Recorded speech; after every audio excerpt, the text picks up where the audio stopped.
క్రాంతి న్యూస్కు స్వాగతం.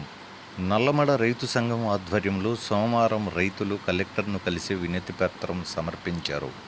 ఈ సందర్భంగా నల్లమడ రైతు సంఘం అధ్యక్షుడు డాక్టర్ కొల్లా రాజమోహన్ నల్లమడ ప్రాంత ప్రజల తాగునీరు, సాగునీరు ఆవశ్యకత, ప్రభుత్వాల వైఫల్యాలను కలెక్టర్కు వివరించారు. గుంటూరు ఛానల్ పొడిగింపుకు నిధులు విడుదల చేయాలని కోరారు. ఈ కార్యక్రమంలో చౌడేశ్వరి, భ్రమరాంబ, విజయ్ కుమార్, శాంతారాం, మంజూష, వీరయ్య, వెంకటరెడ్డి తదితరులు పాల్గొన్నారు.